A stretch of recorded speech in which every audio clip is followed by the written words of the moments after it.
Welcome to Evergreen Speedway's Hometrack Heroes on Seattle 11.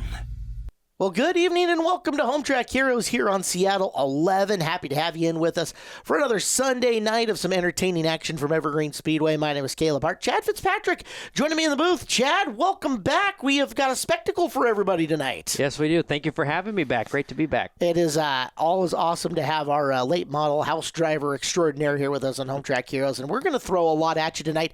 It's grocery outlet figure eight night, so we're going to spend a lot of time on the small track, the figure eight, but we're starting with something completely different. Ladies and gentlemen, our first flip of the year, and it comes in the first division that we are going to highlight for you. This happened earlier in the day in heat race action, the Spec Ranger trucks, and there we go. Up and over as we get our first one on the lid of 2026. Kind of bringing back the old rollover contest memories right there. So that looks to be, if I'm catching this right, is that the 13? It's either Kevin Kaufman or Matt Higginbottom, one or the other. And yeah, they're on their top, they're on their side.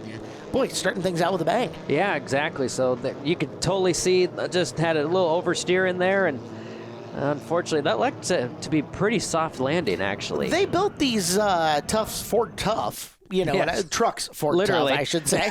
Quite literally, they're Ranger spec trucks. So we're about to see them in a main event action. This is the biggest field that they have fielded as of yet. And let's bring them up because they do a standing start here at the line. The very front row, from right to left on your TV screen, is going to be Kevin Kaufman in the 33 truck, Shane Bear in the 27 truck, Kaufman sponsored by Ardor Printing, Bear by Bear Construction. Then Calvin Miller in the 17 truck, sponsored by Skookum Brewery, and the 18 truck of Jonah Vick, sponsored by Raceline Wheels. And then the last row is the 13 of Matt Higginbottom, sponsored by Bear Construction, the 31 of Brad Fairs, sponsored by JB Works Handyman Service, and the last car, or last truck, I should say, Austin Kramer, sponsored by Northwest Security. We are green. We're going to have more trucks coming down the line as well, as we debuted this division last year. They do just a hair bit of touring, and yeah, we're expecting to see more trucks as it goes. They have definitely beefed up that ramp a little bit this year. It's a little wider than it was, and the course looks a little different as well. Yeah, it's kind of a half boot, I would say. So just enough to get up and going and rolling through. As you can see, they're making that quick left-hand turn in through the corners. One person did. It looked like the rest might not have. They might have thought that the 3/8 was the way to go as they take the very extreme, adventurous route on this. Now, is there a penalty if you don't hit the jump, do you know? There must be of some kind, and it might just be a penalty in, I don't know, us mocking them and deriding them for not running the right race course. Yes, exactly. So our leader up front is still Shane Bear, as it looks like, yep, they are going across the little hairpin there, I would say, as we are still green. So following them up and through, the early race leader is Bear. They're going 20 times around, and you know, that is a lot of steering for these trucks, which are a bit of a haul to get around. There's a lot of muscle and a lot of, what's the word I'm looking for? Well, they're very top heavy. Yeah, this is not an easy drive is what I'm trying to say. They're working hard in there to get through. Yeah, and they definitely did a great job building these. You know, these are fully built race cars. Trucks. Or race trucks. I'm not even finding you today. Yeah, Jeez. no. It's my first time back. I get a break. Yeah, all right. Get all your mistakes for the year out. As we're going to go in truck with Calvin Miller, who needs some racing gloves for his racing truck. But, wow, look how much he was shifting just in that little portion of the course. Well, this is actually probably very familiar to him. Like I said, this is very similar to the boot road course that the Hornets run. Yeah. So he's had lots of laps on this particular road course, and now it's a truck form. Right. All right, so watching him come through, and I'm guessing that was 5 to 6 shifts per lap that we were looking at for Miller, just within the portions of that particular area. As we go through, Miller is sitting second, trying to run down Bear out in front. Jonah Vick in the third position here. Yeah, look at all that. Look at all the handwork he's having to go through just to get in the corners and get in and out and where he wants to be. Yeah, definitely a lot of handling going on. And you're starting to notice, like our leader, that is the 20, looks like the 27 of Shane Bear. Yep. You're noticing the front tires are coming off the ground too, so that's scrubbing a little bit of speed. I mean, look at every single truck seems to be doing that. So, just about. And like I said, like what we mentioned, this is still a fairly new division out here, especially at Evergreen Speedway, but in the Northwest, as it looks like we have a truck going around.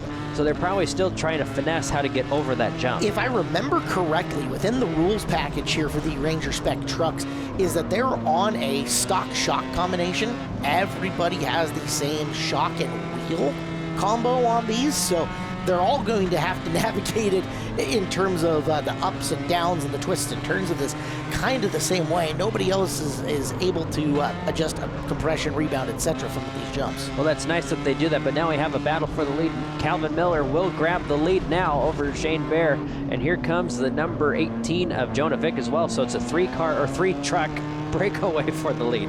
Wonder, you know, the only thing I could think of as far as adjusting for the jumps go would be how much acceleration, how much speed you hit them with. It would change your landing. That'd probably be about the only thing you could do if you're on a spec shock. Like a spec shock, a spec wheel, right? You don't have a whole lot of control over that, so I guess it just depends on how quick you want to hit the ramp and how far you want to fly through the air versus the come down or the rebound on it and what the extreme effects of that is. And they're all going to be learning that as they get more races. I believe we see them a couple more times throughout the year here at Evergreen Speedway. They're having some fun out there right now. Kaufman is fourth in the 33 truck, as we will go in truck with Austin Kramer, who is, we've seen him in a mini stock here around Evergreen Speedway. And is wearing gloves, too. Good man, Austin. Thank you. That is the cheapest insurance you could buy, some gloves. Right, Calvin Miller? I don't understand why they would want their hands to burn, but Yeah. maybe that's just me. Yeah. Ben was teasing me about being triggered about that, but I've got a point to make, and I'll just keep making it. You do. It's the easiest article of clothing you could buy for a race car Pretty driver. much. Pretty much. Out in front, Miller is leading Bear now, under fire from Jonah Vick. We're going to see Jalen Vick at some point in time, but Jalen suffered a boo-boo, and I believe Calvin Miller in his truck for this weekend. And it's working out good for Miller at this time. And still a good battle shaping up for that second spot. It looked like they were going to make it side by side on the ramp. That could have been a little interesting, maybe almost a repeat of the heat race earlier. Part of the reason that they built the bigger, wider ramp. Ah, I see. So there is the Joker cone in the middle of the straightaway that you've got. So you see that little swerve that we thought was somebody taking the wrong course? No, that was them trying to get in underneath the Joker cone and around it to try to narrow that corner up. Gotcha. Okay, that makes sense. But still way up front. That really didn't hinder Calvin Miller at all because that lead is still quite big at this point to the 27 of Bear.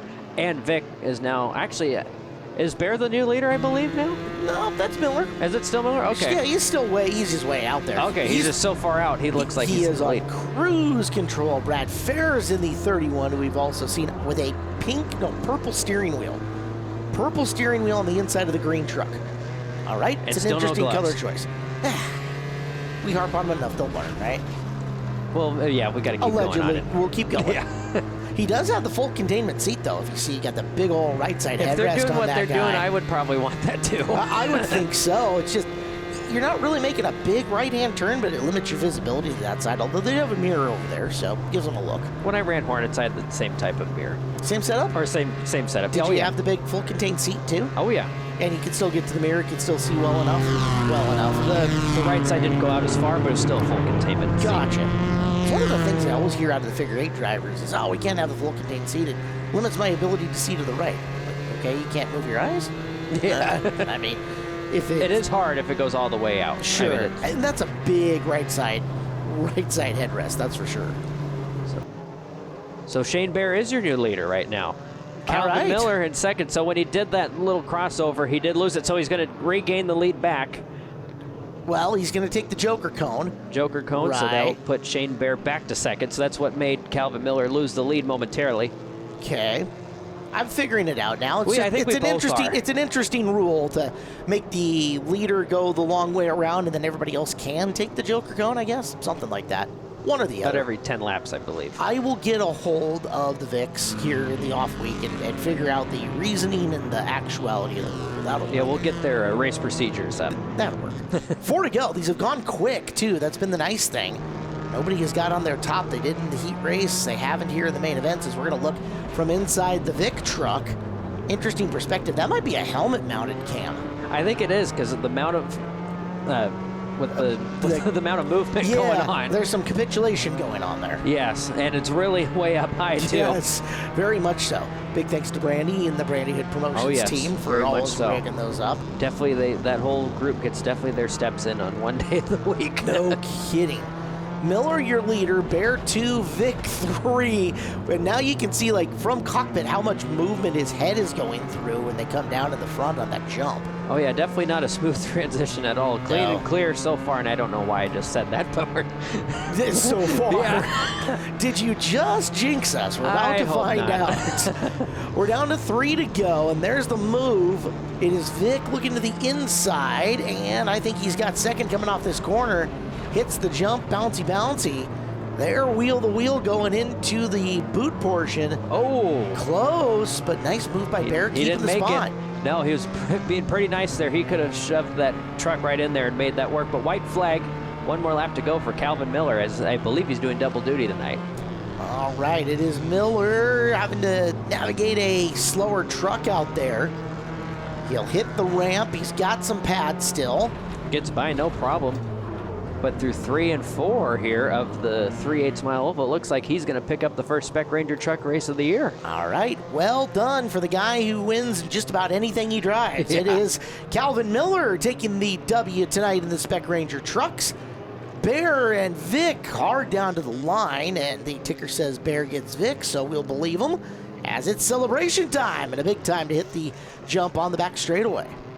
They also took a ramp out, if you remember that right. Instead of the front straightaway ramp, I think they've put in that cone option. Yes, yeah, So I do remember that. Little alteration for that. So what we'll do is we'll get the top 3 out of their trucks, and we will get them down to the Angel of the Winds Casino Resorts Victory Lane / Winner's Circle. All right, Jonah. Excellent show tonight for the first time at Evergreen Speedway. How'd it feel out there?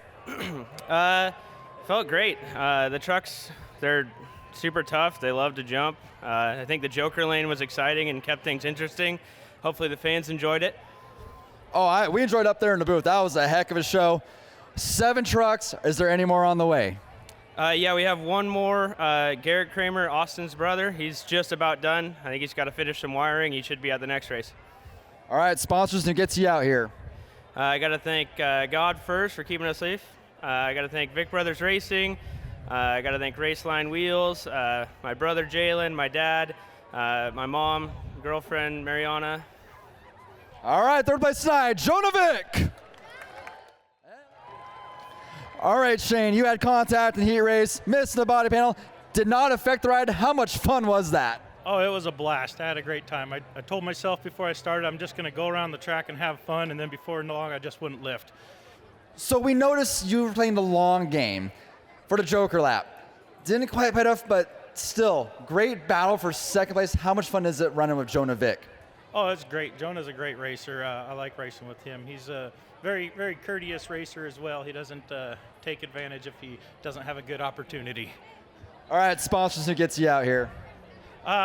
Bear Construction, a K9 Experience. I guess that's all I got. All right, second place, the 27, Shane Bear. All right, Calvin, I'm probably going to screw up and say the 49 every time, but the 17 truck looked really awesome out there. How did it feel? Oh, it was an absolute blast. That's like nothing I've ever drove before, the body rolls so much and it has so little power, but it's so much fun. Yeah, you're undefeated here at Spec Ranger Trucks. You've won twice now. You going to build one of these things? Oh, I don't know. I already got a lot of other projects going on, but it is a blast to drive, and I can't thank the Vic brothers enough for letting me bring out here and put on a show for you guys. All right, go get that Super Stock Figure 8 tonight. Calvin Miller, you're a winner, Spec Ranger Trucks. We are ready for some Nelson Motorsports Youth Hornet main event action coming up next here on Hometrack Heroes. He's Chad Fitzpatrick. I am Caleb Hart. Glad to have you with us as the youngsters, the 12 to 14-year-olds with their 4-cylinder cars, hit the racetrack for 25 laps. Pole sitters Miles Hagan. He's in the Lindsay Hagan Realtor, number 28 out of Monroe. His outside is Sebastian Paulson from Buckley in the 7K Construction, number 18. Row number 2, Jalen Morgan, the 22 out of Arlington Goldhammer LLC on our sponsor list. And to the outside, Sophie Neal out of Everett in the 24, sponsored by Airport Welding and Muffler. The 5J is Harley Jenkins out of Malpe, sponsored by I'd Hit That Motorsports. The 13 is Katrina Mahoney out of Arlington. The 15 is Lane Peters out of Eatonville. The 43, Mason Blodgett out of Lake Steven, sponsored by S&S Roofing. And the 95, Braden Woods out of Buckley, sponsored by 7K Construction. Big field of cars. We cut it down to 9 here for this A main event. Going to put them 25 times around the 5th mile around the inside. Some brand new faces, at least 1 or 2 returning faces. We talked a lot about Mason Blodgett on the opening week of this television show here on Hometrack Heroes, who's having a very interesting early season between late models and youth Hornets. Add 4 more cylinders to his other car there as we are getting ready to go green this time by, and we are green. We are off and running. Youth Hornet style racing on what is left of the 5th mile, I should say. And I'm guessing about 850 to 900 pounds worth of difference too at the end of the day, right? Of course. And hundreds of horsepower. But we'll get there. That's Katrina Mahoney in the blue with pink number 13. As she works to the inside, currently sitting in the 4th position. Out early in this one, I believe that's the 18 of Paulson, who's taking the early advantage. Hagen 2nd, Jalen Morgan 3rd, Mahoney, and Blodgett 4th and 5th. I was going to say, speaking of Blodgett, he started way in the back. Remember, these are full inverts for the youngsters out here. So he was second fast qualifier. He is moving to the outside, already passed half the field since we went green in 2 laps, using that outside groove the fastest way around. Sometimes we're 3 wide through 3 and 4. Oh, we get a little bump from the 22 of Morgan, and he keeps going. It's hard to be the peanut butter and jelly and the peanut butter and jelly sandwich on that one, right? Maintaining your line, not bouncing to the inside or the outside of you, and Morgan pays the price. There's Blodgett still kind of around the outside and trying to keep Mahoney within striking distance as they work their way into turn 1. These laps go quick on the 5th mile. Oh, most definitely. When I ran Hornets, we used to run on the 5th mile as well. A little bit smaller. They didn't have all this concrete like they do now. We actually had an actual backstretch many years ago. But out front, oh boy, Blodgett into the wall, and Mahoney with a little help. She'll come to a stop, skidding out, putting a little puff of smoke out there. And we have got a caution flag as, boy, peanut butter and jelly slammed into the outside piece of bread that time. Yeah, that was definitely a hard hit there between both of those drivers. So we'll watch and see what happens here. Blodgett to the outside. And I think that was just a classic case of Mahoney just did not see Blodgett. Yeah. Well, let's remind our viewers, too. No spotters in these cars. 100%. So no spotters, and some have no mirrors. Yeah, so they're not necessarily able to call down. We'll be able to take a look. There is a rear view mirror in the Mahoney car, but I don't see any side mirrors on either side. So unless she was checking her spot, again, sometimes you can hear the car to your outside, but these are young racers. Mistakes are going to happen. Oh, exactly. That was just a typical racing incident. As you see it right there, a lot of damage on that right front of Blodgett's car. You could see it probably bent the strut. Yeah. You hate it for Mason, but it's also a learning opportunity. You know, if he's going to have car speed on some of these drivers that he's competing with, he is going to have to know, okay, I can stick my nose in here, I can't stick my nose in here, and kind of weigh the risk-reward. I bet next time, the next race, he will look to the outside coming out of 2 instead. That's an idea. Or at least back out of it a little bit sooner down the straightaway once, you know, oh gosh, this car's still coming up. Exactly, and you know what? That's why they created the Youth Hornet class, to learn those items right now. Yeah, no, wreck a basic 4-cylinder car and not a late model. Exactly, right? Or a street stock or whatever that these young kids will move up to, and it might be just a Hornet as well. You never know. But back up front, we are 20 laps down, or 20 laps left to go, and it is the 18 of Sebastian Paulson, as we got some drama going into turn number 1. Harley Jenkins going out towards the Don Fairley manicured green stay grass. away from that jump. Careful, that's a bad idea. And Jenkins will. Okay, does a complete. All right, that's one way to do it. But back up front, it's still Sebastian Paulson. I believe that is a new driver this year. First time that we've seen Sebastian on Hometrack Heroes. We did get a look at Miles Hagen on week number 1, and Miles led a whole bunch of the race on week number 1 as well. And if I remember right, accidentally thought the black flag was for him. Unfortunately, but having a much better run right here, not in the lead, but having a good run of it in second. We will see Miles' brother at some point in time. We got the Chevy up front. I believe that's a Cavalier. It's been a minute since we've seen a Cavalier win in a Hornet race. You know, one of the things is that these cars, there's not much that you can do to them. They're just making better builds on Hornet cars over the years, and they've picked up a lot of speed. Just picking peppier, sportier models to turn into these race cars. Exactly. You know, when this class started 25 years ago, it was so many different makes and models. Some were even RX-7 Mazdas. Some were 4-door Honda Preludes. Yeah. Everyone was starting to figure out you got to stick with the 2 doors. They're lighter. And then they started figuring out, oh, Honda's a little bit faster. And then they figure out, then someone brought out an Acura. even faster. Oh, I gotta have so. one of those. The, Yeah. the Mitsubishi's had their day for a minute or two. Yeah. I've seen the Cavalier work pretty well on dirt a couple of times, but slightly different world than that, so to speak. Bigger track, amongst other things, but you're right. Just the knowledge of, I take this car and I make it into a Hornet, as opposed to the old school thinking of, where's my Escort, Pinto, Corolla, etc., which weren't, they were sedans, really. Yes. But still, back up front is the 18 of Sebastian Paulson, putting some distance between Miles Hagan and Lane Peters. We are a little over halfway now, as we got a good battle for second. A little bit of, no, there wasn't contact. Looked like there might have been, shaping up to have some contact, but it's still out front, Paulson, Hagan, and Peters. It was a good job by Peters of jumping on the binders before something worse happened. And this time, he's got that inside lane. Hagan gives him some room to get into the corner, but they gets down low and holds on to the position for now. I surely thought that might have been a change, as they're going to go swerving down the back straightaway. I was kind of watching Lane going into turn one, see what Miles Hagan is going to do. It looked like he was going to make a run for it, but then he was noticing that he likes to cut that corner off a little bit farther in than compared to Lane. So he might be just watching, maybe almost stalking his prey to see what kind of move he's going to have to make to get around Hagan. And we've seen that now a couple of times. It's a very narrow entry to the corner for Hagan, and Peters, I mean, if he can beat him down in there, is going to have quite the advantage, but really the hole's coming off the turn for him to get by him. Yeah, and with these four-cylinder cars, you're going to have to use all momentum. So what's happening is Miles is actually taking away the momentum right there, just like that, but it's unfortunately going to move back one spot for Lane Peters. Now, actually put Katrina Mahoney into third after going into the wall. Yeah, Mahoney may have lost that transponder in that exact same incident, but it is Mahoney's 13 that's running third. Down 9 laps to go, make it 8 laps to go, and Peters is going to have to get on the pedal to get there. Yeah, he's got a lot of ground to make up to do that, but way out in front still is Sebastian Paulson in his Chevy Cavalier. Been many, if he could pull it off, I think it's been many years since we've seen an American-made car win a Hornet main. Bow tie guys, about ready to celebrate here in 7 laps. I like it. Well, there we go.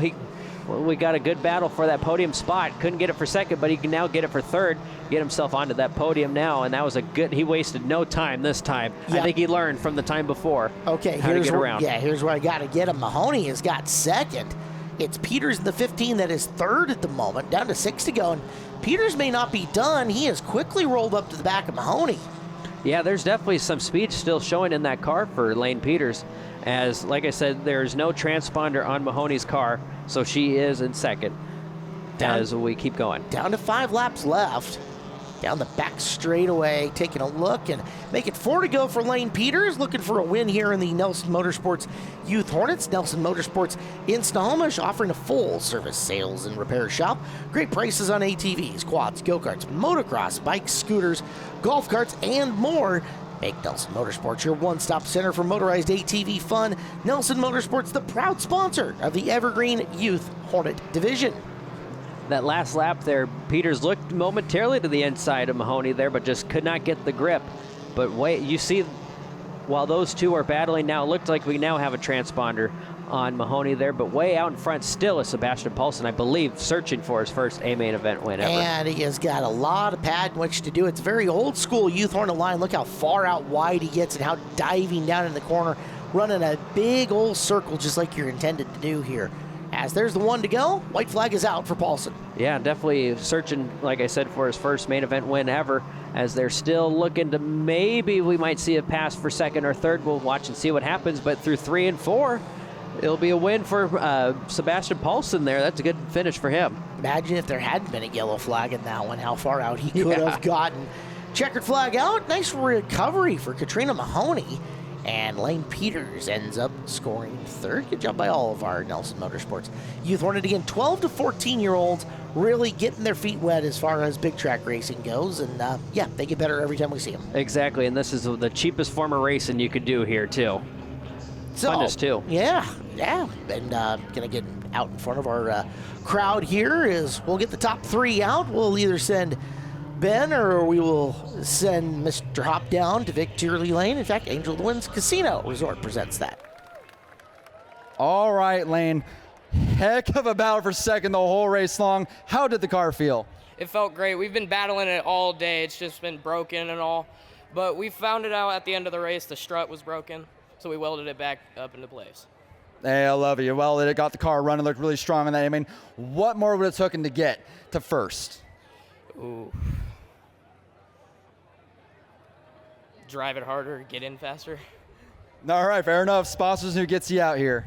Thank you to Revive Coffee, all my friends, family that helped me get out here, all my sponsors. All right, third to 9. Lane Peters in the 15.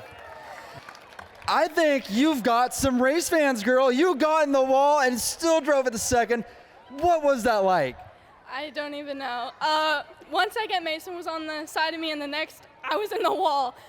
He's a good racer. I'm sorry that happened, but I'm sorry. Hey, it's all a part of racing. We know what we sign up for. What more would it take to get the first? Because that car was dynamite. A couple more laps, maybe. He's fast. He was like half a lap in front of me, so I didn't think I was going to get podium at all. All right, sponsors, who gets you out here? Ooh, got a cheat sheet. This is important, folks. Yeah. I want to thank my mom and dad. Second time hitting the wall, so they're my biggest supporters. Huge shout out to Fast Eddie's Tire Pros. He completely set up my car before the beginning of the season. Thanks to Dan Miller too, he helped. Stilly Auto Parts, Paper Doll Photography, Image Mill, Ashley Designs, all the people in the pits, and everyone that came out. Give some love for second place, the 13, Katrina Mahoney. All right, Sebastian, you got second place first time out the B main. You made the A this time. How does it feel to win at Evergreen Speedway? It's pretty crazy. I don't know. I don't have any words for it. That car was hooked up. I don't know what did that Chevy, but man, what's going to take to make it back-to-back wins? I don't know. Just keep doing what we're doing and, driving the car. Sponsors, who gets you out here? Rev Up Energy, AccuVac and Company, First Day Electric, 7K Construction, my mom, my dad, my grandpa John, and yeah, he got me out here, so. Your winner tonight in the A-Main, the 18, Sebastian Paulson. Welcome back, your Sunday night home for auto racing. Hometrack Heroes here on Seattle 11. I'm Caleb Hart. He is Chad Fitzpatrick. One of our favorite divisions that we get to see a few times a year. The Vintage Modifieds are with us here in this one to go 30 times around our 3/8. Some new cars to the class as well. Nice to see, Chad. Let's give you your front row and all the rest of the competitors here in this one. Brian Cottrell, 10 car, starts on the pole of this. To his outside, one of my favorite human beings, it's Bob Greiner in the 25. Row number 2 is Shane Strimple. Inside row 2, sponsored by Aaron's Olympic 4x4. He's in the 57. And Bob's kid, that is RT Greiner in the 25X, part of the Root Beer Racing team. Inside row number 3 is a 72 of Craig Forney. Outside of him, 82 of Vince Conwell, sponsored by Northwest Concrete Cutting. The 8 of Jason Quatso, and the 22 of Steve Wood, sponsored by First Day Electric. And the final 4, Bart Hector Jr. making his way here to Evergreen Speedway. That's a kid who has raced a lot of different cars and won in a lot of different cars around the Northwest. Very, very talented. The Hector family, legendary out in Central Washington for their exploits. Most definitely. Cale Cheth in the 23. He's been a winner here before. Mike Clother is the 7. Wrinkle, Kevin, and Scott. And the 51 of Todd McCartney, brought to you by Streamline Auto Body. So 12 cars, lots of fun stories. A lot of good racers here in this group too. So should be fun. We got multiple champions. We got, Vince Conwell, the 1990 Bomber champion out here. Craig Forney, who I don't know if he has any championships, but used to build late models. So a lot of talent in this field. Steve Woods is always a championship competitor and race win competitor, especially here at Evergreen Speedway, where he is really, really quick. So light them up. Kick the tires, light the fires. Let's go. That was a good start for the 25. I believe that is Bob Greiner on the outside in the Mustang. RT will grab second. Not a good start for Brian Cottrell, another one of the veterans from the Bomber division out here, and they will not like that start. Oh, JD says, no, sir, do not want. Well, Cottrell, a veteran, he's not going to hit snooker twice, right? No. Whether that was a snookering or not, I actually didn't see as they came to the line. I think the 25 might have just went a little bit before the 10. So they are both now warned. Say straight up or fly right, or you both go back one row. All right, so they're going to take a snail's pace here into turn number 1. And you think about it, so Cottrell, a veteran here of Evergreen Speedway, race winner and car builder of multiple different cars in multiple different classes versus kind of one of Wenatchee's version is that is Greiner has always been a 8-cylinder stock car guy between bombers back in the day, street stocks, hobby stocks now, and now getting his try on a vintage modified. So, and add a slick tire to that as well. Yes, it's almost a late model with a not particularly, it's a very hard compound slick. Yes. Mind you. But it's almost a late model with a hard compound slick and a vintage body. That's really the way to think about exactly. these things. And that was a way better start this time. I think officials will like that one. But just could not get the grip that Cottrell wanted off of turn number 2 on the backstretch. Greiner is really far out now. And here comes Vince Conwell to the outside, using that outside groove. Not afraid to use it clearly. And off of turn number 4, it is Bob Greiner, your leader. All right, so Greiner leads lap number 1 with RT trying to roll the bottom of the racetrack. Steve Woods has made big gains early. This is something that we have seen out of Conwell. Conwell seems to run the high side early very well, and the car hasn't stayed as strong up there in late race, but he's out and in the clear and already to second, and maybe can run a different strategy by doing this. Yeah, I believe he was just definitely going where the other cars weren't at that point. The lane was open, he's going to take it. But yeah, you're definitely right. It works early in the race for him, but later in the race, it tends to fall off where like most cars do out here. But luckily for him, the sun is starting to go down, so it's going to cool off the track and maybe keep the grip down.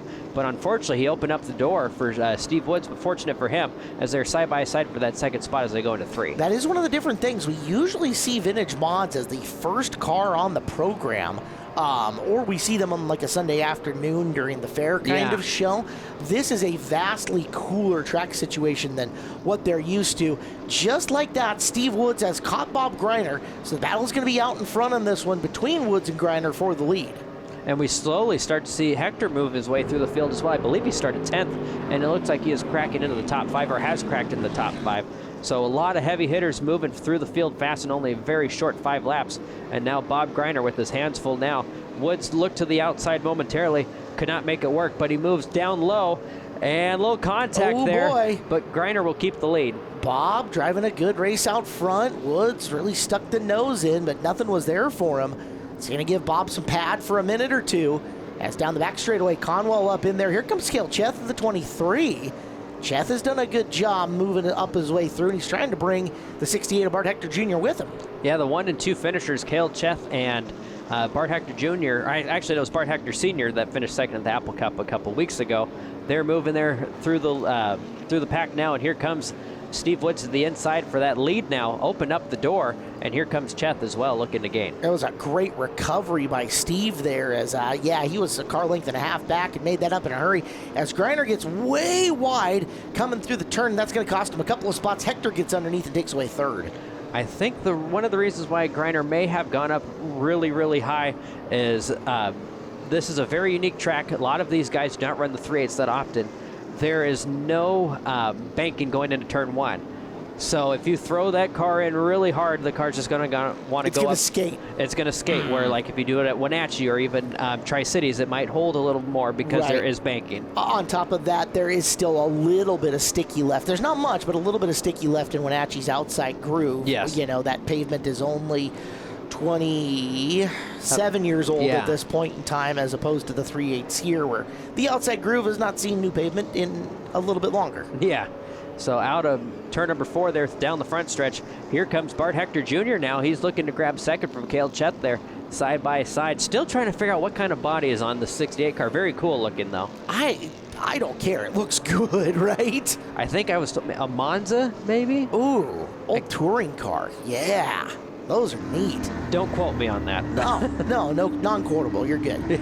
In cockpit from the Vince Conwell Vintage Modified from the Brandy Hood promotion shot. You can see the MSD box mounted over to the right, and I'll look at everything going on from the driver's perspective. Vince having a nice smooth run out there. Looks like he might be struggling a little bit. The last lap that I noticed when he went into turn 3, the car seemed to maybe even hit the racetrack and went up 2 grooves. We'll see if he'll do it now as they go into turn 3 here. See right there, it just will not go down to the bottom. You look at it and watch how far that right hand is having to input on the steering wheel, and general rule of thumb, anytime you're past 12 o'clock to the opposite side of it, you're in bad shape. Yeah, and then when you're tight like that going through the middle of the corner, it will definitely scrub speed. Well, let's take a second and thank one of our show sponsors here on Hometrack Heroes, Coastal Community Bank at Coastal Community Bank. Community is our middle name. The Coastal Bank staff take the time to understand your business and help move it forward. Coastal Community Bank has multiple locations throughout the region to handle every banking need. Details at coastalbank.com. Proud Trek sponsor for 15 years here at Evergreen Speedway.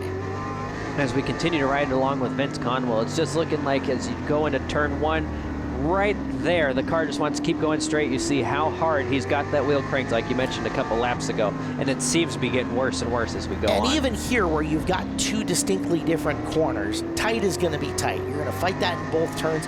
You just have to act a little bit different with how you're attacking it in both turns, right? Oh, 100%. Turn 1's, like I said, a little different. It's flat, so you can do a little, and you have a little bit more room. You can go a little bit lower. You can go a little bit higher, where in turn 3, if you go way too low, you're going to go through the grass. Where, like I said, turn 1, there's a little more room for error, but like I said, it's flat, and it may even upset the car. We are over halfway home, 18 done, 12 to go, as we are watching the 23 of Cale Cheth, and Cheth is trying to hold off Jason Quazzo. That's a good run for him. That's a great run, although that car has been steadily improving since they put a new engine package in it towards the tail end of last year. Jason had to get used to the new power, but now they're figuring out how it works in and with setup, and he's put a string of these together right now, knocking on the door of a podium finish here. Slowly but surely, yeah. That you mentioned the new motor package that he was about August or so. Ish, yep. Yeah, and even from, I believe, when they ran on the Sunday show last year, yes, he almost got a podium, or maybe even got a podium. Can't quote me on that either. But definitely every time we see him out here, whether it's Wenatchee, Tri-Cities, or Evergreen Speedway, he's getting better every single time he hits the track. Quazzo, that is a racing family, by the way, as his son Casey Quazzo running a mini sprint at Deming Speedway on Friday nights, and his former uncle-in-law, I think that's the relation, Randy Pratt, the longtime track announcer at Deming Speedway, just retired this year. So congratulations, Randy, on that. And it looks like he is searching for that third place spot to get onto the podium. You're watching Cale Cheth. He is struggling a little bit as his car looks like it might be a little too tight through 3 and 4 as well. He was able to get it turned down low, but he scrubbed a lot of speed, and that's where you could see Quazzo would gain on Cheth coming out of the corner. Much less the pressure of having somebody literally filling up your rear view mirror all the way around the racetrack, because Cheth has not been able to shake him for a number of laps now. As we get another look down the speed shot on the left-hand side of your screen, Steve Woods still hanging on and putting a very good race together. The battle we're watching is for third, Cale Cheth in the 23, the 8 of Jason Quazzo as they're moving through traffic. As now the 23 of Cheth will get a little bit of distance between them. But I'm starting to tell, you can tell that 3 and 4 is definitely the Achilles heel for Cheth, where 1 and 2 is better for Quazzo. So it kind of almost equal themselves out. So it's going to take a mistake by either Quazzo or Cheth to where they can pass. We're like right there. That was very close. A little bit of contact, but he was letting him drift up and save it. Now, if he pulls that again and Quazzo can get the car woed up just a little bit better, you saw the push for Cheth coming off the corner. Chance for him to get back to the gas a little sooner. We'll see if he can drive underneath him coming off that turn. Yeah. You saw Cheth, I don't want to say panic, but had to make the aggressive move to get down low to stop the run. And it always has consequences at corner exit when that happens. Oh, yeah, especially if the guy behind you has a lot more drive off than like where you see Cheth having to slow down to get off the corner. For the lead on your left-hand side of the screen, Chad, this is not done. Battle for third. There's another try by Quazzo, and he might have a good run at him coming into the bottom of 1. I was going to say battle for the lead's not done, though, because Woods was getting a little pressure from Hector, and there's third place changing hands. So many battles on the racetrack as Cheth will put the left front tire in the dirt, and now Quazzo's gone. You could totally tell that Quazzo is much faster, but off turn number 4, it is Steve Woods hanging on for dear life now as here comes Bart Hector Jr. battling for the lead. Bart is not opposed to putting on the kamikaze move here at the end. I have seen him try some wild stuff. He'll enter half a groove higher through the corner, and who knows if this was a 35 lap or what it would look like, but today it goes 30 and Steve Woods collects another win. Yeah, that was a very good race as we got Hector Jr. in second, Quazzo in third. I don't know if that was his first podium or not. First one that I remember. Yeah, that's what I remember. Either way, too. What a run for Jason. Good job. That was a very good run. run. And a guy who has been out here supporting a lot of these vintage mod shows that we've had. Steve Woods, the consummate veteran back in top 3, and great run for Bart. Great to see him here at Evergreen Speedway. Good race. Yeah. Love it. Let's talk to him in the Angel of the Winds Casino Resort Winner's Circle. All right, Jason, what a battle for third the whole race. How did the car feel out there? It was a good car. Cale made his car really wide, but I mean, he's a good driver. He ran a good race. My car was really good, but those guys got so far out, I just couldn't get back up to them. I would say, what more would it took to get up to those top 2? At the start, I probably should have followed them around. That's a fair answer, man. All right, sponsors and who gets you out here, man? I got to thank Valley Electric, Transcon, Skagit Diesel and Marine, Central Welding, Pumps Tire Service, and appreciate all the fans for coming out. I got to thank my wife, my spotter, Chris, Brian Estrin, Jason Griffin, Logan Griffin, my pit crew. All right, third place tonight, 8, Jason Quatso. All right, Bart, the long drive from Ephrata, it paid off tonight. What a run. How did the car feel? So the car has been really good all day. You know, I haven't raced here in 7 years until today. So we're pretty happy with it. I had to get used to the track again. I feel like I figured it out pretty good. We're here second place. I would say, you're normally a mini stock driver, you run a vintage mod. What is the difference? So this drives similar like a street stock car, right? They're really heavy. Maybe the difference is the slick tire, but I come from a street stock background, so this kind of fits my style. Hey, it showed tonight. Sponsors, who gets you out here, brother? Pioneer Performance, my dad. Thank you to my girlfriend for showing up. I love you. Thank you for everybody for coming out, and we'll see you at the Galloway race. You heard it here. The second place driver of the 68, Bart Hector Jr. All right, Steve Woods, a lot of love, a lot of fans up here. Steve, one heck of a drive. You've been doing this for a long time, also former street stock driver. How good did the car feel? That was the best car I've ever had here, and it had to be because Bart was real fast. I would say, you took that bottom line, it stuck all the way through. Is this your year for another championship in vintage mods? What's that? Is this another year for a championship for vintage modifieds? No, I'm going to run a limited season this year and concentrate on my boys. How about my kid won the Youth Hornet race, so that's the coolest thing to me right here. Hey, I love seeing that. Family is everything in racing. Sponsors, who gets you out here? I couldn't do it without my dad. My whole family helps out. I got First Day Electric, AccuVac Furnace and Duct Cleaning. My wife puts up. I've been in the shop all week working on my kids' cars, and this is awesome, man. I'm proud of my other son. It was his first race ever, and he did really good tonight too. There you go. The family that races together stays together. The winner tonight, the 22, Steve Woods. Well, it is Grocery Outlet Figure 8 night, and it makes sense that we pop onto the Figure 8 track for the Super Stock Figure 8s, which are brought to you by Monroe Grocery Outlet. 40 laps here on Grocery Outlet nights, a little bit of an extended run for you. And we'll give you Mackenzie Reppin out of Monroe, the BECU 67. Guy Litz in the 88 out of Seattle, Protocol Plumbing on the front row. Second row, the One-Armed Bandit, the 5, Quentin Morrison, the Mary's Towing car out of Aberdeen. And the Cowboy, John Carlson, driving for Bill Fleischacker. He's out of Monroe. It's Rev Up Energy sponsoring the 36. The 01, the Grizz Doug Delphi out of Everett, sponsored by Powder Coating Incorporated. The 43 is Sheridan Vincent out of Darrington, sponsored by Pitt Innovations. The 49, Calvin Miller out of Arlington, sponsored by Skookum Brewing. And the 45, Chevy Vincent out of Darrington, sponsored by Auntie M's Dog Spa. A busy night for Calvin Miller, a busy night for Brian Cottrell, who starts on the inside of row number 5, the Superfly Racing 35 out of Monroe. To his outside, Jeff Talbert in the 47 from Arlington, sponsored by Pilchuck Heating. 6th row, Hunter Jenkins, I'd Hit That Motorsports, is in the 85, and to his outside, that is Trent Gillespie out of Snohomish. Walt Wood Company sponsoring the 025.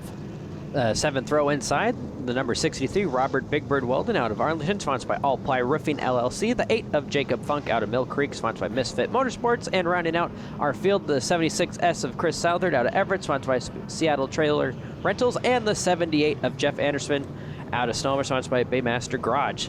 We have got all the wild cards in place here, Chad, on top of both Vincents being in their car for the first time. Yes.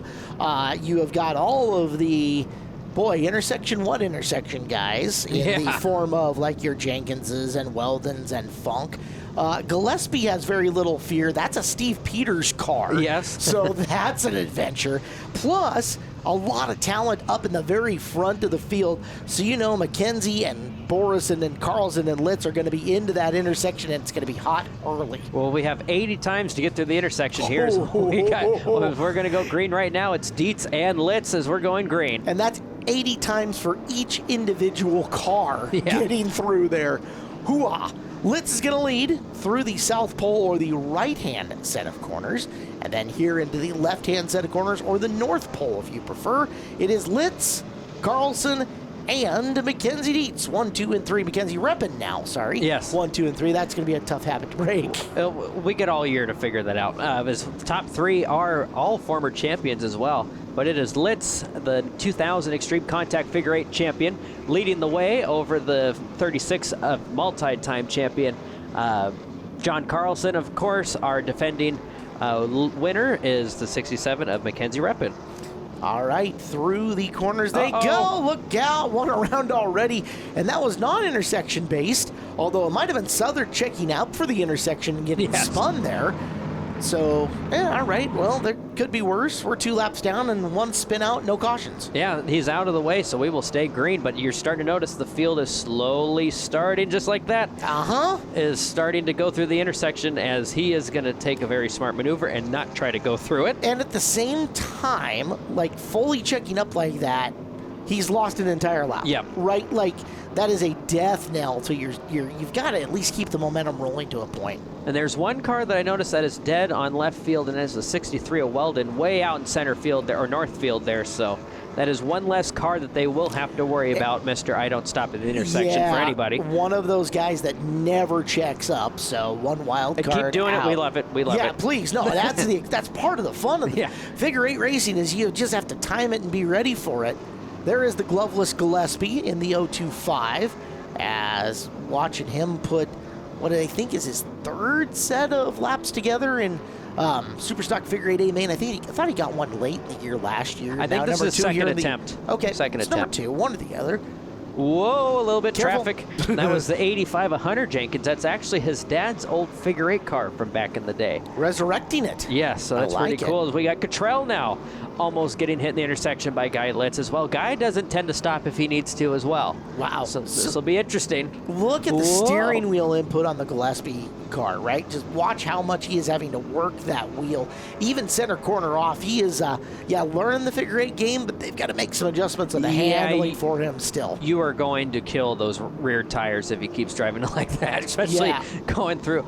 You know, the 3/8 is a newer pavement. The 5/8 is 63-year-old pavement. The figure 8 track is about 22 to 20. I think it's a 24-year-old pavement and is just as rough as the 5/8. Yeah, after 40 laps, those tires are going to be barking at you. As you see Litz coming up on slower traffic in the form of the 78 of Anderson, he will gently move him out of the way. Carlson continues his pursuit with Reppin still sitting 3rd, and then Vincent up in the 4th spot.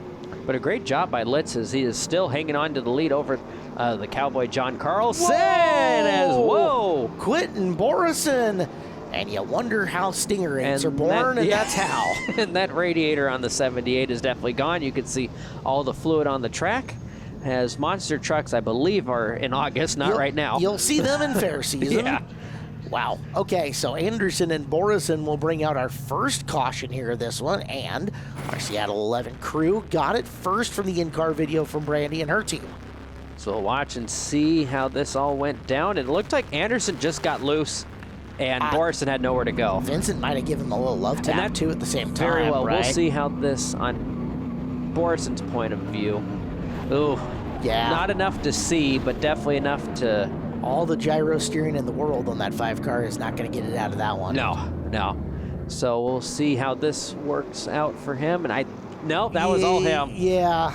But you saw how much wheel Anderson had turned to the left. Oh, massive. It was going to have to happen.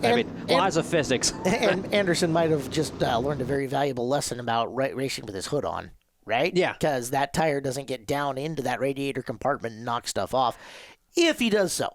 Oh, well. Yes. It happens. All right, stack them back up. Let's roll them out yeah. as, the Anderson car is going off of the flatbed. And hopefully it is for him just a radiator, not, Borison's car literally went up on top of his motor. Hopefully it's not a carburetor either, anything else like that. There's a lot that could go wrong there. So we're 10 laps in. We've got 30 to go. This is a normal length race from here. And drivers cooling the tires off, catching a break themselves. That also gathers the pack up, so it'll take a couple of laps before Litz has to deal with slower traffic both in front of him and in the intersection once again as we get ready to go back to green. And still a pretty good field of cars. I believe there's still about 14 left, so we got a regular 14-car main event, I should say, as we are slowly going green now. As you saw what Litz did, he went slow and slammed on the gas to get a good jump just like he wanted right there. And he got it. He added a little pad between himself and John Carlson, the veteran. As, they're wide. They're almost three wide back to the pack. They were thinking about it. They definitely were. Careful, guys. We got a pretty narrow course here. So you see Reppin and Vincent fighting for, well, now Vincent, plural there, fighting for that final podium spot. As Guy Litz still doing a good job hanging on to the lead. I'm going to predict about 2 to 3 more laps, and we'll see some more traffic in the intersection. Yeah, a couple less cars out there, and they've all settled down. They're all behaving themselves as of right now. Litz, Carlson, and Carlson doing his thing. He's run enough here at Evergreen Speedway in multiple divisions of figure eights that he knows I still have a lot of time here to work on Guy Litz. I don't need to force anything right now. Yeah, definitely not the time while he's working on it right there. Look at us make us instantly wrong, right? Yeah, way to prove us wrong, John. It was just a shot to the shorts, though. Let him know, hey, I'm around. Yeah, and that very well could have been, as now we got, the 85 of Jenkins slowly makes it through the intersection there. And no harm, no foul. We'll keep going as you see the 36 get into the back of the 88 one more time. And it might be just the difference that Guy's not as good going through the north turn as he is the south turn. And at the same time, there's a mind game that's going on here with Litz, right? We've talked a little bit on this show about how much you have to process as far as being a figure eight driver goes, right? You're watching to your right or to your, coming off the corners, etc. You're watching in front of you. You've got to keep half a mirror in behind you. Oh, yes. Okay, now I just got a shot in the shorts in behind me. Oh, my gosh. It adds another layer of things for Litz to think about while he's out there on the track. And then you add, who am I going to meet in the intersection every lap now? Yeah. That's a lot to deal with. I mean, people don't realize that there is so much more thinking involved in figure eight racing than most fans realizes. Right. Just like that. Wow. He's got so much more to deal with. You talk about everything that you go through as a late model driver, and you're in the cockpit of that for up to 125, 150 laps at some places, right? By the time that you're mentally spent, well, these guys are doing 40, but they're processing almost 4 times the amount of information per lap, right? If not even more. If not more. As the 85 of Jenkins is definitely working to try to stay on the lead lap, but that is definitely, I would say, not very good lap car etiquette. You need to give more room. And that's Cottrell and Calvin Miller. And Calvin Miller says, all right, buddy, send it. You're not the only double-duty driver out here. Yeah, the 2 double-duty drivers getting into each other. We stay green. I'm going to guess not for long as a black flag going out. Outside lane's in trouble. You saw that. Jenkins had to go way far out and around. And we're going to get a caution flag here to get the 35 of Cottrell out of the way. And penalties will be enforced. So we'll see how this all went down here. There's contact there, but then, oh boy. You know what? Did you see how much the 35 woed up? Yes, I did. Right, and it didn't show me that until it went slow motion. Yeah. I'll bet you if we see it okay, let's watch full speed. Yes. I think Cottrell's hitting the brakes here unexpectedly sooner than Calvin expected. That was definitely... Yeah. I don't think on purpose. At least that's my perspective. I don't think it was on purpose, but... We can't gauge intent. But rules are rules, and you made the contact. You got to do the time. They are, and you saw, again, that 35... visually to us who kind of know what we're looking for may have gotten slowed down a lot faster than Calvin anticipated there. And that's all we could say about it. Yeah. Hey, if Calvin can't get to the brakes or let up close enough, things like that are going to happen. Exactly. Anyways, he's been dinged for it. So now closing in the halfway point, 18 down, 22 to go. Guy Litz still in front. Cowboy Carlson and Mackenzie Reppin sitting in that second row, and they've been running 2-3 this whole time. So we'll see if Litz is going to do the exact same that he did the last restart. Slow, slow, slow. Yes, he does, and he goes really fast that time, able to get about a gap of about 2 car lengths as he goes down the straightaway. Actually, that was a way better restart than the last restart that he had, as he has a lot more room separating him and Carlson. By the way that car's acting, you can almost see where he's picking up the throttle coming out of each corner and where it's getting down and gripping in. He's going to have to be careful because he's left the door open on the inside here to the South Pole a time or two. See if Cowboy can get through. Just like here, that. Yeah, Cowboy is trying right now to see if he can make that move to the right side panels here of the Litz 88 car. Well, what also Litz has got to be careful about is now he has done the exact same restart 3 times. So now he is going to be very predictable on what he can do. As he goes way out wide, he will open up the door for Cowboy, but now this time by, he will have the advantage as he will be into the inside groove. Now Cowboy's got to keep that nose about even with the numbers if he's got any shot at this. And he couldn't do it. No, but Litz just is not getting down. That time was better, but he's having to really scramble to get through that corner. The South Pole is a big issue here for Litz, and now Cowboy's got the kind of run where he might be there. Yeah, he's definitely got the run right now. He has just edged a little bit over the 88 of Litz, but There it this is. time by, that is exactly what he needed right there. And he will open up the door for Repin now. Repin going to try to sneak her nose in, and I wonder if Litz, now that he's been passed, is going to start slowing up that corner and maybe stacking them as we got one around and we got one tagged, and that is Jenkins in the 8. And we will stay green so far as he is doing some burnouts in the infield there as we are... Hey, smoke show. Something going on. Okay, back up front. Yeah. It is Carlson and Litz and Repin. Litz held second there, and let's see, now that we have this, the next view coming, how Litz is going to get back into that corner. He'll get in, and yep, he has slowed that car way down getting into that turn and is not pushing out as wide the last couple of times by. One thing I have noticed, though, the 36 of Carlson has not really, I mean, he's put some distance in between, but has not really left the field either. Yeah. He could be doing that by design as well. Now the intersection getting busy. This is a chance for Litz to catch back up and make something happen. Carlson's going to have to get all the way around the outside here with one stopped right in front of him in the form of Cottrell, but he'll end up getting there. It got tight for a second. Almost and got hit by Grizz. Yeah, Litz is right on his back, too, as we're watching from the front bumper cam of Vincent. So much going on in the Superstock Figure 8 main. The top 3, top 4, actually top 5 have not left each other at all. But as I say that, a little bit of distance now in between first and second. There might even been a little bit of contact in the intersection. You see how the front bumper just wound up there? Yep. Watch also, I think Repin is doing something really smart. She is backing off a little bit into the corner and powering further off, trying to catch a door opening up at about the intersection. She has timed this a couple of times. It just hasn't worked out to where Litz has checked or flinched on her. So we'll keep seeing as we're down to 13, making almost 12 to go. Yeah, definitely been a good race up front so far, and good race in general. Good close call intersection.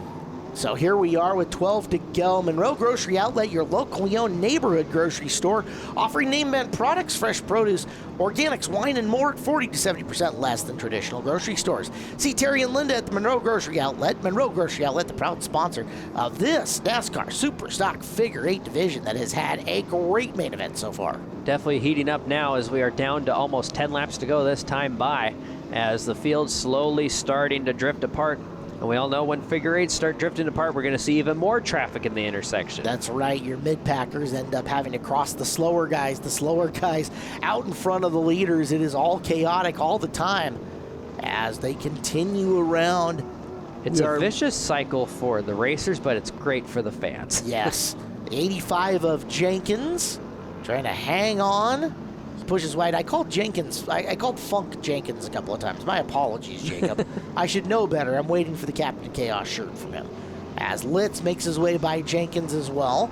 And there is Repin trying to get to the outside. We'll take a break. We'll finish off the Superstock Figure 8 main event next on Hometrack Heroes.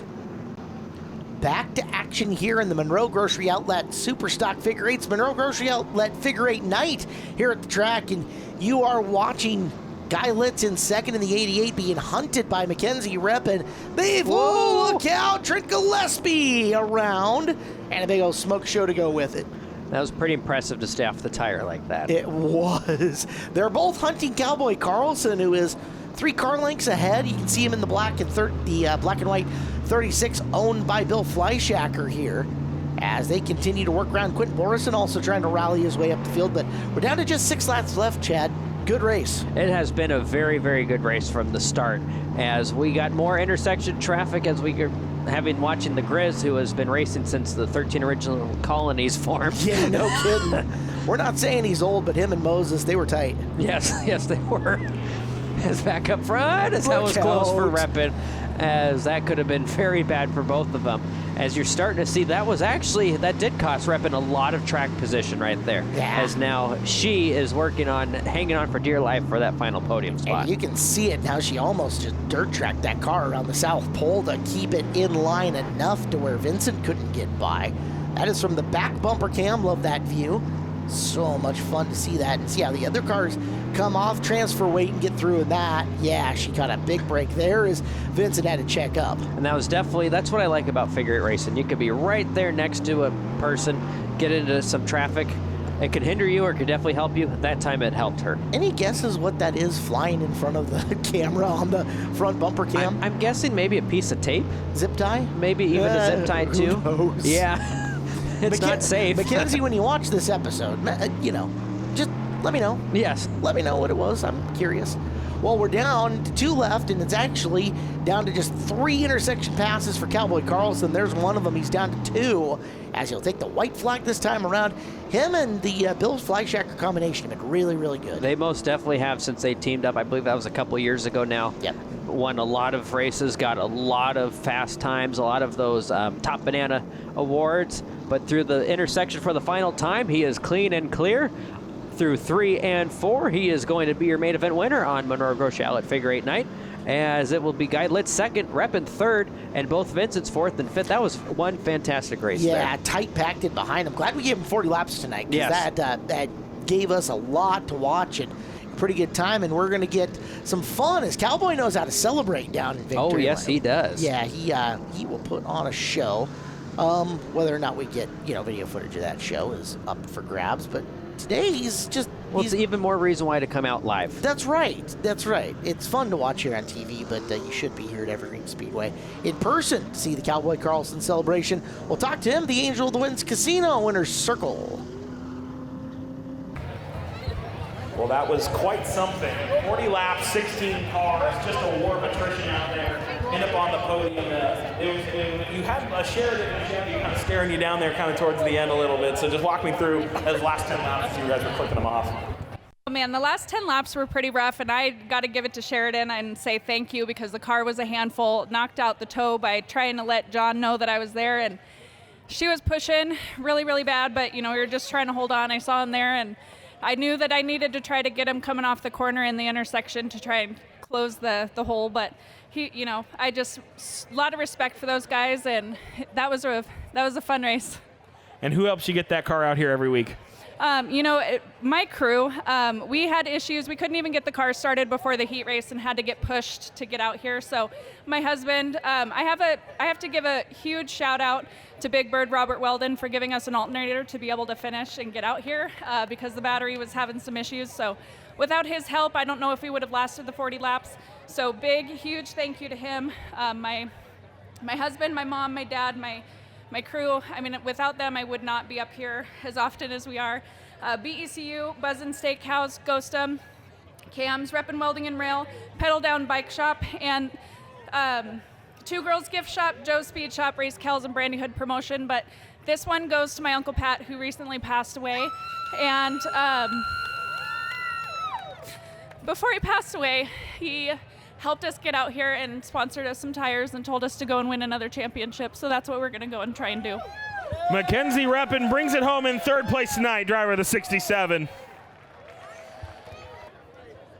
All right, Guy, that race was a war of attrition at times, but you led a lot of laps. Cowboy got around you on the inside at one point, but you hang on for second. You had to fight for that one, it felt like at times. That was a really strong field of cars towards the front, but back up on the podium's got to feel pretty good, especially on a long race like that one. This is the first podium I've been up here on in 3 years. I had a lot of bad luck. Let me tell you, lots of bad luck. So, yeah, I lost my brakes in the heat race. I blew up a caliper and a rotor, so I had one rear brake for the main, and it faded away. So I had no brakes in the main, and the clutch was going out. So I was doing everything I could do to hold Cowboy off, and I opened up a hole for him, and he went by me fair and square, and You know, I got to thank Grocery Outlet. I got to thank Central Welding, Mary's Towing, Protocol Plumbing, and my pit crew, Jerry, Dwight. It wasn't for Jerry there. He's my homie. He does a lot of work on the car, keep the car at his house. I wouldn't be here right now. So first podium up for you for in a while, and you know, I guess I'll have to ask. You hoping to string a few more together now? I hope so. The car's working good. It just my body's got to stay in shape. I'm hurting still from last year. Well, Guy Litz, he had one break and he had to fight the car, but he brings it home in second place tonight. Well, Cowboy, I just have to ask. You were involved in a pretty gnarly incident in a heat race there, and I know it's a tough one. I'm going to leave that alone, but just physically to rebound from that one and get out there and run a long race like that, that's what I want to talk about is how are you feeling after a race like that? Well, it's still bittersweet, but that helps take a little bit of the sting out of it. That was a pretty fun race, had some good intersection shots, had some fun racing with Guy, a buddy of mine for a long time. Hope you fans liked it. That was kind of a fun race. Yeah, big field, 16 cars. The invert was tough. You guys had to march your way through the field. What's it like when you're having to navigate that many cars? You know, that's what makes figure eighting so much fun is navigating with all those cars. It's a little bit different because the way we're doing things the last few years, doing pill drops and inverting a little bit of the field. I'm the old school guy. I like to be the fast car in the back, making my way up instead of the fast cars up in the front and the slower guys in the back. But you know, we just take the race and we get what we get and put on a show for everybody. Who helped you get that 36 machine out here? Oh, man, I got a list of stuff, but my buddy Bill, he owns the car. I work on it to help him fix it. I mean, there's Papa's Pub. There's a whole bunch of guys. He usually gives me a list. I don't have it, so they know who they are. But special thanks to Bill. And, you know, what can I say? I hope you guys liked it because that was a lot of fun. The Cowboy, John Carlson, back in victory lane here in 2026. Well, a successful day for Cowboy Carlson, and more still to come from the figure eight track, so stay tuned. If that's your jam, we got more of it for you coming up. But right now, to the 3/8 we go. BECU Mini Stocks on Raceway. Row number 1, Scarlet Fisher, the 19 out of Marysville. Sponsored by Snow Valley Farms. Tour outside Clint McCowan from Monroe, sponsored by Middletech. The second row, the Liqui Moly, number 11 from Bellevue is Keegan Mooney. And from Snohomish, it is the 15 of Matt Snyder. The 26 of Jimmy Absher out of Marysville, sponsored by NPM Welding and Fabrication. The 18 of Paisley Bender out of Snohomish, sponsored by Allied Motorsports. The 21J of Justin Brave out of Monroe, sponsored by Craig Rhodes Race Shop. And the 1 of Jalen Vick, sponsored by Bob T. Builder. Row number 5 to the inside. Zach Bristol from Granite Falls Racers Against Child Abuse sponsors the 97. The PRCBD 221 of Lyndon Smith from Everett. The 6th row is Randy Dittmers, the Snohomish-based driver, sponsored by Debbie and Dan Chernesky. And to his outside, double duty for Austin Kramer on the night. 14 out of Snohomish, sponsored by Northwest Security and Sound. The 72 of Ronnie Absher out of Federal Way, sponsored by United States Seafood. The 23 Alexis Tubbs out of Monroe, sponsored by DL Enterprises. And the last mini stock on board, the 5 of Jacob Stremensky out of Sammamish with no sponsor. He's looking for some sponsors. That's right. Something other than his Visa card, right? Yes. So, of note, Jonah Vick, outside row number 4, is driving the defending track champion Cole Reardon's car. Reardon couldn't make it, so Vick draws the driving duty. And I do love the fact that Cole said, you know, the champion gets number 1. So I'm changing from 4 to 1 this year. I like it. I wish we all could do that. Exactly. So we're going to go green this time by with some 2 rookies on the front row. Oh, boy. And we're 4 wide going into turn number 1 here. We'll see what NASCAR officials have to say about that. We will stay green, so they liked it, as Scarlett Fisher grabs the lead off of turn number 2 we got all sorts of... oh, boy. Oh, that's getting close. Careful. Yeah, there's not necessarily room for 4 grooves here, although there are many stocks here at Evergreen Speedway.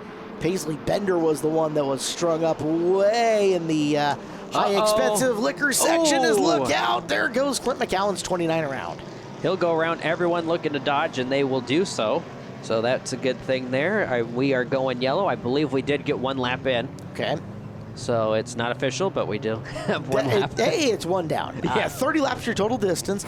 McCowan, the one stopped in the corner, and it's McCowan and Brave next to each other going into the turn. And Jonah Vick might have had a little something to help out with. Got a little excited going into one. Well, and helped Clint go around there. It's been a solid minute since Jonah was in a car, so. And that's exactly right. I mean, like Jalen got some lap time last year in the Kelly family 24, but Jonah, it's been a minute since he was in a mini stock. Well, and that's the one thing I believe, didn't we? He's another one that was doing double duty tonight. So a truck versus a mini stock break might be a lot different. It's a nice miss by Paisley seeing that happen and getting off onto the 5/8s. So we'll ride along with Jonah, and yep, very well could have just locked up the brakes, gotten the back of Clint. Very easy to misjudge speeds. Oh, yes. Coming into the turn, you know? Like, how fast am I going compared to the other person? And in traffic, that's really easy to do. Yes, it is. So here's from Scarlett Fisher's point of view, and you can see the accident happening in behind her at the beautiful dusk at Evergreen Speedway. We will regroup them. It's a big field of cars. It was an awesome week one race for them, as well as we've had 15 starting the same main event. If McCowan can continue, we'll still have 15 here on the restart, as they'll go 2 by 2, and looks like most of them make it. I believe almost all of them are there. So we will have Fisher and the 11 of Keegan Mooney up on the front row, Matt Snyder and the 21J of Mr. Justin Brave. So that's we're going to slowly take the field down. How cool is it to see the step ladder kind of working as how it's designed here at Evergreen Speedway? As you're looking at it, there is Fisher and Mooney who have gone. Mooney who went youth Hornet to mini stock. Fisher who climbed a very similar run, and Snyder who went Hornet to mini stock as well. It's very refreshing to see that it is working. I mean, I believe we have 4 or 5 people that moved up alone into the mini stock class. Some not all from the youth Hornets, but still great to see the class moving up. And that Hornet division is not hurting for race cars by any means. No, they definitely have a lot more rookies this year too. Speaking of which, there is the former and as is reigning Hornet champion, Zach Bristol, making big moves to the inside. He's looking underneath Brave for position going into the corner. Wasting absolutely no time to get to the front as he looks to the inside of Justin Brave off of turn number 2 down the back straightaway. Scirocco versus Scirocco, Volkswagen versus Volkswagen through 3 and 4, and the 97 of Bristol will grab the lead. Team front-wheel drive coming through, so Bristol into the top spot. That is Brave second. Sitting third, I don't think that's Mooney anymore. Somebody else. It's Lyndon Smith on the haul. And I believe that's a new build for them. Well, you'll remember he absolutely pummeled stuff towards the end of the season on this outside wall, right about there-ish. Last year's championship night. Yep, so if he had a little, I don't know, nervousness coming off that corner in that spot, I wouldn't blame him. I was going to say I don't blame him whatsoever as he looks to the outside of Justin Brave through 3 and 4. Couldn't quite make it stick. Brave holds on to second, but that is perfect for what the 97 of Zach Bristol wanted to see. As while those two are battling, he's going to keep opening up that lead farther and farther and farther as we go. And I'll say this, for Lyndon, Joel, and everybody with that PRCBD team, the amount of hours, the amount of resources they put into that build, impressive. They've done a very nice job with it. You'll look at that car, that is a beautiful race car. Oh, very much so. I went and took a look at it on opening night, and very, very beautiful. Hats off to all of them who put their hand on it. And it's showing here, Lyndon's made his way to the inside of Brave, and he will take the spot. You know, that car that Lyndon had before is one of the most all-time winning mini stocks, if not the one in the history of this racetrack. So they had to put something nice together to replace it, right? Oh, exactly. And that was definitely hard to fill the shoes with what they had before. Yeah. But they're definitely working on it. Lane shed a tear somewhere. I know that for a fact. I know he did. And Thomas Stanford as well. So Bristol, Smith, Brave, 1, 2, and 3. And Bristol just trying to, pardon the Volkswagen pun, rabbit away from this field. As the more that he can put between him and Smith now, the better. Although Smith now clear of Brave. We'll see how well he chops into it because there's a lot of race left. Yeah, this will be very interesting to see. Now that Lyndon has no cars in between him and Zach, you could totally tell that he's slowly gaining a little bit, but it's not a lot. It might be half a car length here. The next lap, it might not be anything. We've always said that 97 isn't the sheer fastest car, but it sure handles very well. Yes. I think you're seeing a real good yin and yang on this side of the coin, and especially while they're in traffic. Bristol with the handling, Smith with the raw speed and power trying to run him down. Speaking of some raw speed and power, well, I've got that for you entertainment-wise. It's the Angel of the Winds Casino Resort and RV Resort, the official casino resort of Evergreen Speedway. Angel of the Winds takes great pride being the best in customer service, entertainment, and lodging, fun and gaming in the entire Northwest. So back up front, like we said, is the 97 of Zach Bristol, Lyndon Smith, and Justin Brave. That's how your top 3 run. From when you were doing that read, it looks like the 221 has slowly worked his way, not to Bristol, but that didn't help there with Randy Ditmars. Is now the 221 right there with Zach Bristol as they go into turn number 3. Well, if you want a good strategist in car, you've got it in Bristol. Unfortunately, he pushes wide at the wrong time, and there is Smith, bid for the lead going into the bottom of turn number 1, and they'll go wheel to wheel coming off it. What can Bristol do? Can he get back ahead enough to close down low? No, he can't. Bristol definitely used that front-wheel drive momentum. You could see that the outside groove is so much better for Bristol than it is Lyndon Smith on the inside. Rear-wheel drive versus front-wheel drive here. Ford versus Mustang, or Mustang versus Scirocco here. As a little bit of contact, something going south on the 221 there. I wonder, well, he definitely lifted after the contact. Now the question is, how's the race car? And he's about to find back out as he gets back up to speed, but he's in danger. He's lost 1 spot, might be losing 2 here. Yeah, something definitely went south. The only thing that maybe I could think of, maybe, I know this sounds kind of silly, maybe the steering wheel fell out of his hand. That's happened to me before, getting hit like that. It doesn't take much to bend front suspension on these little small cars. I know I've watched a couple of drivers tweak a tie rod on a very incident-looking thing, and that throws off caster camber, all kinds of stuff on your left front. When your toe is off, your race is done at that point. He's now, if it is off, it's definitely showing he's still struggling. Now I believe he's struggling just now to get onto the podium, as that looks like the 5 of Stremiski getting the mechanical black flag, as he was the one smoking out there. That's the black flag with the stripe down the middle. Some tracks use a white stripe. I believe ours has a yellow on it. Yeah, yellow diamond on it. Get off the track. It's nothing you did. Your car's just not healthy at the moment. Yeah, go in the pits and fix it and come back out later. As it looks like the 221 will make it back onto the podium spot. We'll see. We got 13 more laps to go. Make it 12 more laps to go, as Smith's got a long ways to go just to run down second place Justin Brave. But you saw he's got the car speed to get back into third. We're going to watch your race leader, Zach Bristol, having a lot of success in the Nat Barber 97. Can he continue it on? We'll find out after this commercial break here on Hometrack Heroes on Seattle 11. What's turning out to be a very interesting BECU mini stock main event. Has just about 10 laps to go as we come off the corner and to the stripe. It is Zach Bristol leading Justin Brave and Lyndon Smith trying to rapidly run them down. I'm Caleb Hart. He is Chad Fitzpatrick. We're in car, the Brandy Hood promotion shot with the gloveless Matt Snyder on the right, and watching Brave running second, maintaining, trying to run down your leader, coming off the corner, and it's a big move by Bristol right there. A lot of lap cars for the 97 of Bristol now, as he just got by, it looked like the 19 of Fisher, the 18 of Bender, and he will be going around the 72 of Ronnie Absher now. That will be 3 cars going a lap down.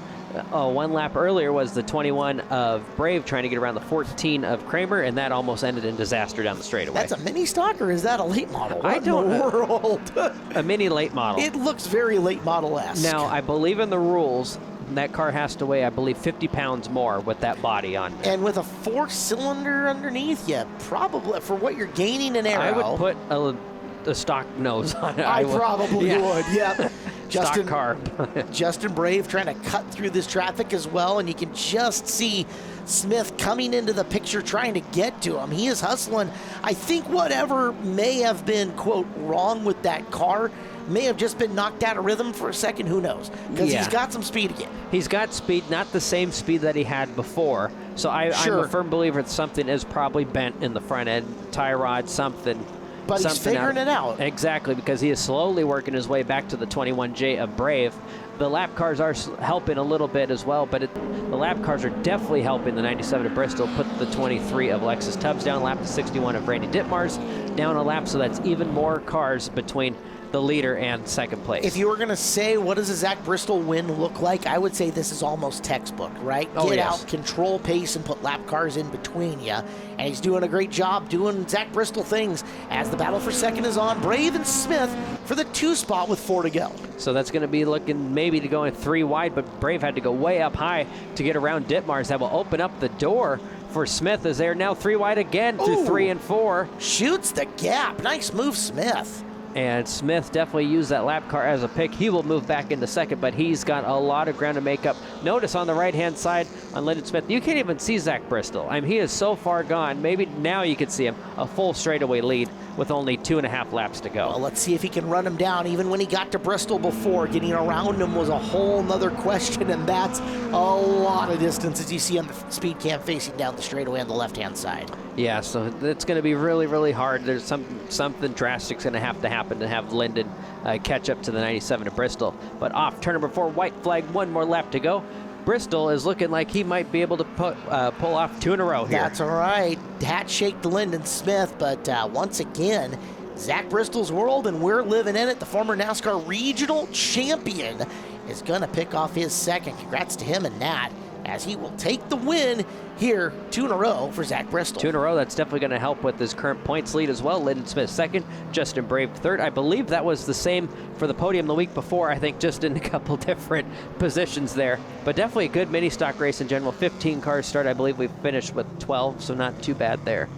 Good run, guys, as we should have some happy drivers and teams down in victory lane. Oh, I bet again. Zach will be. I would hope that Lyndon is as well, Yeah. right? I mean, that was a heck of a rally. Oh, most definitely. That looked like to be very, very disastrous for about 5 seconds there. And that was a very good recovery. Getting on the podium once again. It's always fun to be up in the podium anyway. It is. Well, we'll send Ben or Saxon down to Angel of the Wind's Casino Resort Winner's Circle. We'll get some thoughts from Zach Bristol and the rest of the podium. Oh man, Justin, that was a long green flag run there, and Lyndon, there was some contact up between him and Zach, and you got by, and then he was chasing you, got around you there. But third place tonight, just walk me back through that battle with the 221. Yeah, it's always fun battling with Lyndon. He's a great competitor, great driver. He pulled a pretty risky move on me going by me, but I saw him coming. It was clean. My car was just a handful tonight. It was trying to spin out, wouldn't turn. Super hard to handle, but so I'm very grateful and very thankful for this finish. I'll take it. And who helps you get that car out here every time? RW Auto Classics, Cascade Marine, Eden Gate Farm, Craig Rhodes Race Shop, my friends and family, my parents, my dad, my brother and nephew for coming out and supporting me, and just Ben for building a great motor, and just everybody that's helped me. Thank you. All right, third place tonight, it's Justin Brave. All right, Lyndon, your car made it the whole race, which I know was kind of a big thing after last week was a big thing, but you finish up here on the podium in second. A rocket ship after the contact with Zach, having to get back up to this position. Just walk me through when you kind of find yourself in that position, what goes through your head, and what do you do to get back in the saddle? Oh, just hold that skinny pedal down. You got to go fast, push the car. I mean, there was a couple times I thought I was getting ready to loop it, but that is a rocket ship, and I cannot thank my crew enough. After how our season ended last year, to be able to come back and have a car as fast as it is just a blessing. So I got to give a huge shout out to my sponsors, PRCBD, Brandon Built Kitchen and Bath, Central Welding, Allied Motorsports, anybody who's helped me. A huge thanks to my crew personally, Dave Riddell, he's my crew chief. Without him, I wouldn't have been able to do this for the past 4 years. I love it. John Bender, Mike, he's been a great help today. Riley Riddell, Lance, helped fabricate this thing and turn it into what it is. I got to give a huge shout out to all the fans who stayed for the, kind of late night cold weather. And I hope we put on a good show tonight. Well, Lyndon, you absolutely did. It's going to be a long season for you guys, but I know you're going to get that car dialed in. Lyndon Smith, second place tonight, driver of the 221. Well, Zach, I said it as you were coming off turn 4, but you just can't stop winning in this car. 3 in a row dating back to last year now. Just how good is that Volkswagen feeling? Oh, the Volkswagen's unreal. I mean, we were struggling last race, and thankfully it was kind of the same conditions as it was the first race when we took the swing at it. My God, that car was on a rail the whole day, but I wasn't sure about the main event, but as you guys saw, that thing booked it right through. That's the best handling that car's ever felt in the year, a little over a year I've raced that thing, so it's awesome how it's going right now. You guys have seemed to find something on the restarts. The car has been quick off the jump, and you and Lyndon, it quickly became a 2-car tango, and obviously some contact in turn 2, but you hang on and bring it through. What's it like driving him every time when he's out here? Oh, it's fun having Lyndon, especially if he had that bad wreck last year. It's awesome just to have him back out here running with us. That new car of his, this Bullet Fast, I was just happy to kind of stick with him, and I was pinching him down there. We got together, and I felt really bad. I thought I cut his tire, and I'm definitely a lot more happier seeing him up on the podium. But it's good, hard racing. I didn't think we were going to be in that position. I got kind of screwed by the one lapper that got Lyndon up there, but it's how it goes sometimes. Who helps you get that 97 out here when you're here? Nat and Amy Barber, although they're not here tonight. They're over doing horses over in Tri-Cities area right now for letting me run that awesome car yet again this year. FTG boys, Wally, Dane, Deegan, man, they're putting a lot of hours in the shop, and big props to Deegan for coming up and spotting for me since Nat's out of town. My beautiful girlfriend Sarah, because I forgot last race, thank you for putting up with all this craziness. Hibbs Automotive, Racers Against Child Abuse, D2 Foundations, the whole mini stock class, and thank you fans for coming out. Great crowd, and hopefully put on a show for you. Thank you. Well, Zach Bristol keeps the win train a-chugging. Back to victory lane goes the 97. Well, like I said, Chad, happy podium there. Oh, yes. And now let's move on to the biggest boys and the baddest toys. Outlaw Figure Eights coming up here on Grocery Outlet Night at Evergreen Speedway. In fact, this is the... So we're watching right now. Looked like maybe some earlier heat race action as... Oh! That is the 50 of Cowboy John Carlson that we saw earlier when the Superstock Figure Eight made. And it looks like the 55 of Jessica Wilkinson. And that is one door hard shot. hit. Wow. Well, I'll tell you what, if Cowboy looked a little ginger on the podium, we know why. For his Superstock Figure Eight win, now you know why. Ouch. Roadrunner Express Car Wash Outlaw Figure Eight's coming up next. The Cowboy car might need some repair. I wouldn't doubt it. Same thing with the JE55. Yeah, no kidding. So, lineup for this one is going to look like this. The 767 of Jamie Corbett out of Arlington, sponsored by It's Your Hout Screen. The 71 of Nick Holton, sponsored by Marysville, or out of Marysville, sponsored by MCA Creations. The 35 Haley Wilkinson out of Lake Stevens, sponsored by Cobalt Cycles. And the 83 G of Zach Larson out of Kent, sponsored by Brundage Bowen Concrete Pumping. It's Ricky Dietz, the 676 out of Arlington, to his outside. The champion runs number 1, Ryan Clark out of Granite Falls, Action Machine on his sponsor list. Seth Funden in the 40 out of Stanwood, Outlaw Fuel Injection on that car. And Dakota Wilkinson in car number 9 out of Lake Stevens, sponsored by Tony V's Garage. The 73, the final row, Derek Myers out of Arlington, sponsored by NBQ Motorsports. The 43 of Sheridan Vincent, double duty, out of Darrington, sponsored by Pitt Innovations. And we were missing, obviously, 2 cars, yeah, the 55. Jessica Wilkinson and John Carlson.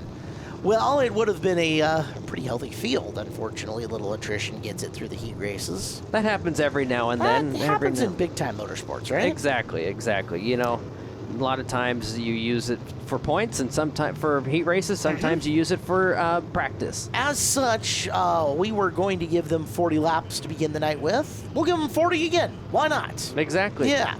So we have got the Don Fairley Tribute Pace Car out there. Don may not actually be in it. He might be currently soliciting sponsorship for Evergreen Speedway, of which, if you need it, contact Don at any point in time. He could be doing it both. He could be driving and being on the phone. He could also be watching the Dodgers game. You never know. Or all three. Taking a nap. He is capable of many things, Don He Fairley. most definitely is, as we're going to try to go green right here. A good start for the 767 of Corbett, and we are green, off and running, 1 of 40. So Jamie got to go a long haul for this one. We'll see him settle in. He is a former feature winner here at Evergreen Speedway. The rest of the cars kind of coming into their correct running order early. Corbett leads. Following him, a whole host of others. That is Holton and Larson, your top 3 early. Top 3, how they run single file all the way through the rest of the pack. Then we got 4th, our defending champion, the 1 of Ryan Clark out of Granite Falls. Haley Wilkinson. We got some issues there. Wilkinson going around, didn't exactly see how that transpired there, but we will stay green as she gets going. Nope, yellow flag. So she will roll and rejoin in the back of the field, hopefully still on the lead lap. As little incident, let's see how that all happened. Seattle 11 team has got the replays, and we'll start showing them to you right now. So we watched the south turn. Was getting loose at the start and then got a little help from Uncle Ricky there. It's a spin we've seen more than a time or two, right? Oh, now, yeah. Let's go in cockpit with Derek Myers. And Myers, you can see, yeah, absolutely. You can see Wilkins in the back end, not exactly playing nice with her at the point of contact with Dietz. Now, from Dietz's point of view. Yep, getting loose and just Unfortunately, one of those instances, nowhere to go. Your only other option for Ricky at that point in time is to full let off, full brake, or you can try to gas it up and hopefully her car shoots straight enough that you get by her, you know. And that's really hard because there was many cars behind him as well, so that could have been a pretty big wreck if he slammed on the brakes, too. One of those things. Coulda, woulda, shoulda. Yeah, one of those things, and it's kind of eye of the beholder on that one, is do you want to slow yourself up and get pummeled by somebody else, or do you want to kind of be the aggressor in a spin and do the hitting?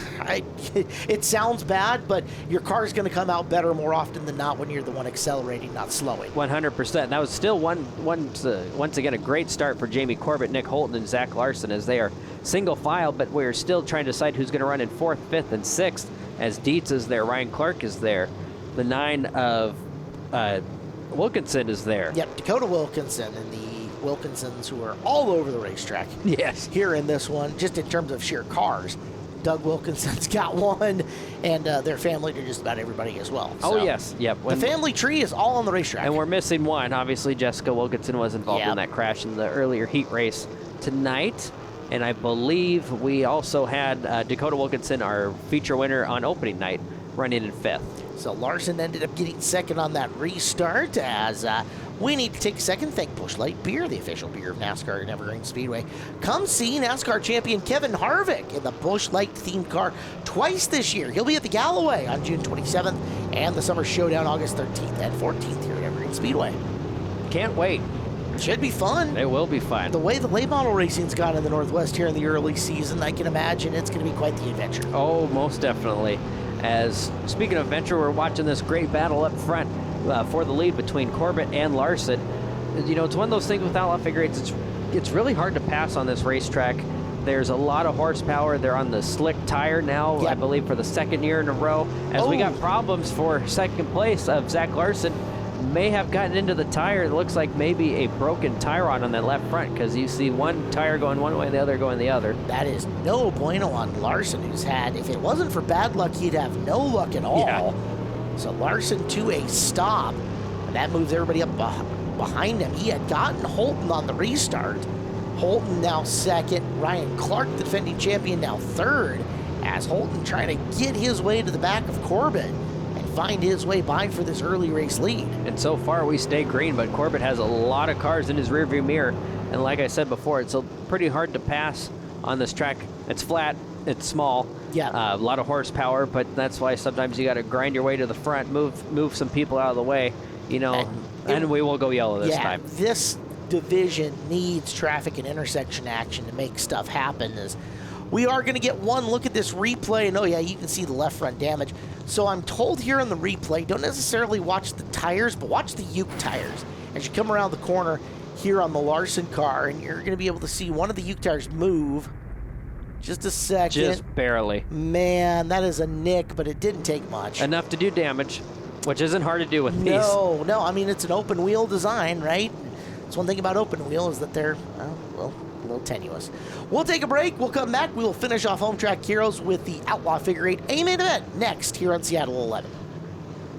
Final segment of the evening here on Hometrack Heroes on Seattle 11 Figure 8 night here at the track. And on Hometrack Heroes, I'm Caleb Hart.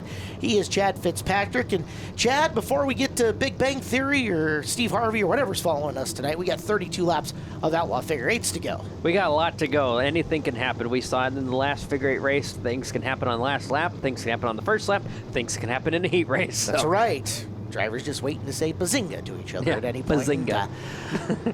Jamie Corbett's got the lead. Nick Holton's had a really good run in behind him, but that is the reigning and defending champion in Ryan Clark, who's looking to snake 2nd away from him, and he's got the right line coming into this set of corners to make it happen. Yeah, definitely, as now he goes to the inside on the north end and will open up the door for Ricky Dietz as well, a former champion in this division. And Holton in trouble here trying to keep the spot on the last podium, or the last podium spot, I should say, as now Ryan Clark moves up into 2nd and see if he could tackle for the lead there now. You know, it has been a minute, but this is the first time this year and into the really late portion of last year that Ricky Dietz looking a little bit like Ricky Dietz at the moment. He's got a top 3 run, and that car's got some speed in it. Yeah, and definitely the hard charger. He started way in the back, and he is in the top 3 spot now. I believe he started close to, I can actually look it up here. He was Almost, he was 5th place. I know. No, he was 7th place. Oh, so he's up 4. Yeah, definitely moved up a lot of cars there. It's a big 4, and he is close enough to Clark that if Clark steps out, he could make something happen. Let's go in cockpit with Ricky Dietz. And once again, big thank you to Brandy and her awesome team of runner-arounders and scramblers. They own approximately 17,000 GoPros, and you see lots of film from them here on Hometrack Heroes. Oh, yes. Like I said before, they get their steps on race day. I mean, I believe I've heard it as high as 20 to 25,000 steps. Yeah, between handing out bananas and pickles and strapping up GoPros and various in-car cameras, it's definitely a labor of love. Because, all of us drivers pit on opposite ends of the racetrack. That is definitely something. You walk into Evergreen Speedway on race day, and there is nothing like being here live to see this. We'll tell you at the end of the broadcast what the next race you can see live at Evergreen Speedway is. Oh, yes. But there's nothing like being here, but looking in the pit area and the expanse of the pit area, how many cars are here on a given night, and how much space you guys take up over there in turn 3 of the 5/8. It's incredible. Probably one of the biggest pit areas in the Northwest for the racetrack. I mean, there's huge. A lot of places you can go, but back up front, it is still Jamie Corbett hanging on for dear life as Ryan Clark right on the rear bumper of Corbett through 3 and 4 as they go across the line. It is 24 laps to go here, and Corbett looking to pick up his first win of the season. Boy, look at the acceleration that's coming out of that Dietz car as he is right up and off the turn and into the next corner, right on the back bumper. He has horsepower to spare as Dietz. It's just finding the place to use it. Yeah, and with this track being so small, it's definitely a lot harder, especially now with the slick tire. They got a little more grip now as well. But Corbett doing a fantastic job hanging on for dear life, and so is Ryan Clark. He's given him the bumper a few times, but you know what? Like we mentioned earlier, you're going to almost have to move him to pass him. It's expected to get some bumper in this class. Now, it's not expected to be turned, but you are definitely going to feel a thump at different places in the racetrack, and that's what he's trying to do. He's trying to get you to make a mistake, and that's exactly what happened. As now Ricky Dietz pulling off onto the 5/8, his night seems to be over, so that will put the 71 now of Holton back onto the podium. But here comes Dakota Wilkinson now, the opening winner as our leader. Our leader going around. Second place. Oh, was that second? Clark had thumped him coming out of the corner, and it looked like it got him into a place where Jamie got back to the throttle and spun the wheels bad. Got it. Clark got around him, and now Corbett slowed to the inside, and we will get a caution flag. Oh, caution number 2, as this will be interesting to see how this series of unfortunate events for Jamie transpired. I feel for Corbett. He had a very good run happening, and it just kind of went from bad to worse over the course of one lap. Yeah. So that looked like he got a little bit of help from Holton there, as they already were making contact out of the north turn, and just doesn't right take there. much. And again, what we're used to seeing on that is a bump, not necessarily a full continuation through. Yeah, and it's one of those things where, one thing, heads up driving by Corbett for keeping that off the Ute tire for one. That could have made his nice. So there's the thump, but never saw the let off, and nice save.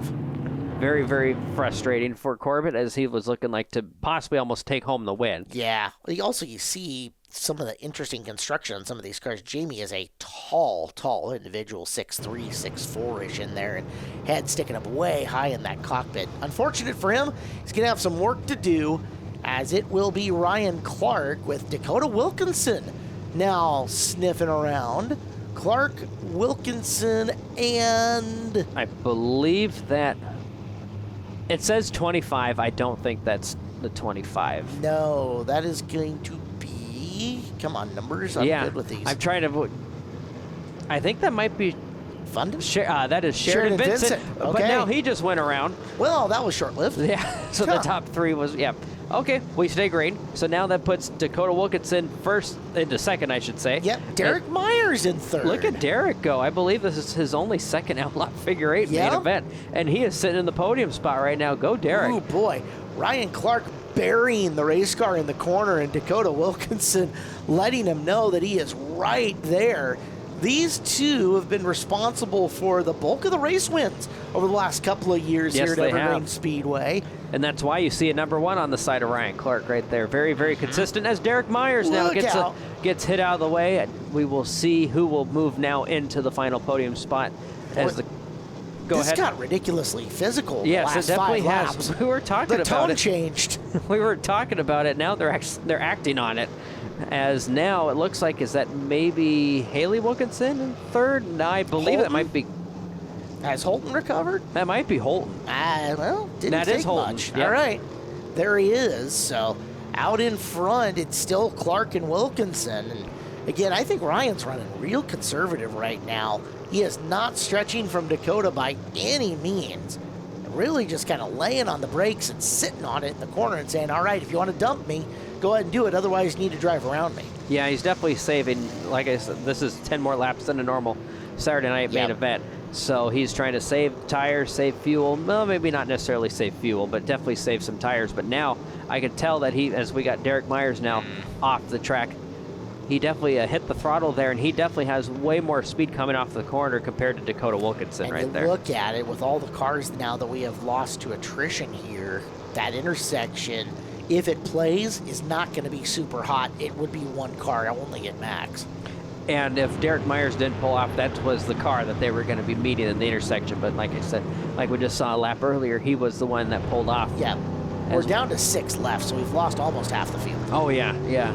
It's been kind of a reckless night tonight for these guys, unfortunately. Just about. You know, we have talked a lot about drivers' hands and input. Thank you, Ryan Clark, for wearing gloves tonight. But look how calm he is comparative to a lot of others. Yeah, a little bit of correction, but very smooth in the cockpit on Ryan. Calm, cool, and collected. I like it. It looks good. We'll talk more about that, but first we have to thank Roadrunner Express Car Wash for absolutely the best car wash ever.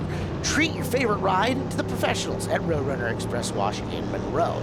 Roadrunner Express Wash has multiple wash packages for budget or every type of car, truck, or van. That is Roadrunner Express Wash. So we are actually going to start meeting some cars at the intersection. Looks like the 43 is Sheridan Vincent, who is driving a Wilkinson car. They're going to meet right there, but that's going to be absolutely no hindrance to our leader, Ryan Clark, as Ryan Clark now stretching that lead to probably about, I would say, about 7 to 8 car lengths over Dakota Wilkinson. And you can see, take a look, I don't see a mirror in that car anywhere, so he doesn't necessarily have an idea where Dakota is other than feel. At the same time, you can hear him. He'll be right there. You can hear him. And a lot of these cars run spotters as well. Yeah, so they've got somebody in his ear saying, okay, you got car 5 back, 6 back, etc. Ryan knows that if there's a car 6 back, as long as he times that intersection right all the time, he's going to be fine. And yeah, he's got to be a little bit careful because he is starting to pull away from the pack, and you're noticing that he is going to catch another car in a lap or two. That it looks like it might be the 35 of Haley Wilkinson that he will meet in the intersection. Hopefully not meet in the intersection, but yeah, we'll get close to, as we are down to 8 laps to go. And it's a double-edged sword, though, right? Like, you want to continue this gap that you have over second. Jamie Corbett going around, but running up on the backside of somebody is also equally dangerous in this class because it's hard to get around slower traffic. Hard to get around, and the other thing, you can't see around the traffic in the intersection as well. Yeah. Not a good night for Jamie Corbett. It started off like it was going to be a great night, and that's the second time getting spun out, and he will keep going, driving through the cat litter there. See how tall in the cockpit he is? Oh, yes. That's the shot I was trying to say. And again, Jamie is a tall individual for sure. Most definitely. I've raced years in the Hornets with Jamie 15, 16 years ago. Starting to become ancient history at this point, right? I know. I used to be the young one. I'm definitely not now. Derek Myers made it back out, get some more seat time. That's good news. Here's Clark, and now working in lap traffic like we were talking about, as he is on the outside trying to make a pass, and will do so. The intersection started getting a little warm at the same time. That doesn't work for him, and Dakota Wilkinson closed in. Yeah, he closed in about 2 to 3 car lengths, but now the one of Ryan Clark has stretched that out once again. Trying to get around the 767 of Jamie Corbett has now helped Ryan Clark, he's probably, he's about 6 to 7 car lengths again with the lead.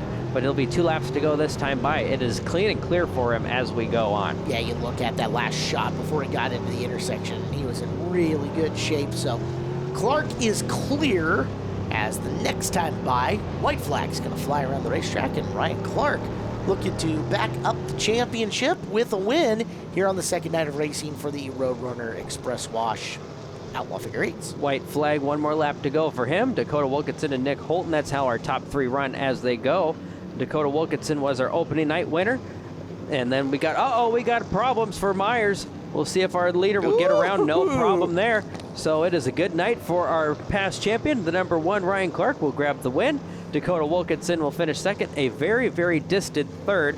Nick Holton fourth at this point, I believe, is Haley Wilkinson. Nice, good night for her. Oh, maybe not fourth. No. Fourth place. To finish fourth, you first must finish. Fourth must finish. Yes. That metaphor doesn't work so well. Either way, nice run up there at the very end by Vincent, trying to get in and through. He tried. Yeah, there's a lot of effort. Bravo on the effort. There is no effort participation award, though. To the Angel of the Winds Casino Resort Winners Circle and our winners. No, you're not escaping me. No. Well, Nick, it is, I think you could say this has been a long time coming.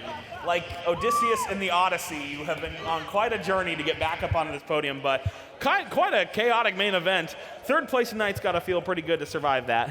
Oh yeah, it definitely feels good to get back on the podium. It's been a rough start to the season, a lot of new car blues with this new car. Definitely feels good to come back after that black flag. I feel bad for Jamie. I'm sorry for what I did. I didn't mean to take him around, but I guess that's racing. I'll talk to him later.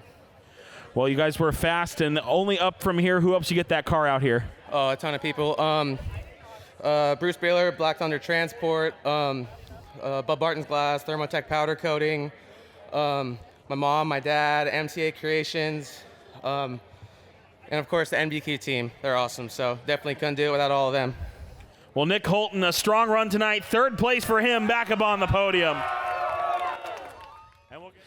Well, Dakota, that was, a kind of crazy one from the get-go today, it felt like, for the class in general. But a win on opening night, a second-place run tonight, it's got to be a pretty good start for you guys on the team. Well, after I bombed qualifying the night, I thought was over, but then a whole lot of stuff went wrong for everyone else, and I just ended up where I needed to be.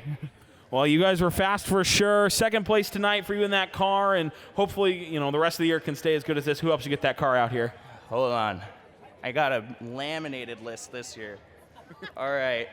I'd like to thank my dad, my mom, Haley, Bubba. I'd like to thank Tony V's Garage, Pilchuck Heating and Air, A Wesco Septic, Pacific Northwest Forerunner, DTMX Racing, Pedal Down Bike Shop, my Uncle Pat, Lynette Gam Remax, Elite, Waltzwood & Co., and Reppin' Welding and Rail. He came prepared with the list. Dakota Wilkinson, second place tonight. A great run for him in that NBQ chassis. All right, Ryan, it was the rocket in qualifying. It was a bit of the ram in the main event tonight. It got physical for you, but you got to the front and didn't look back.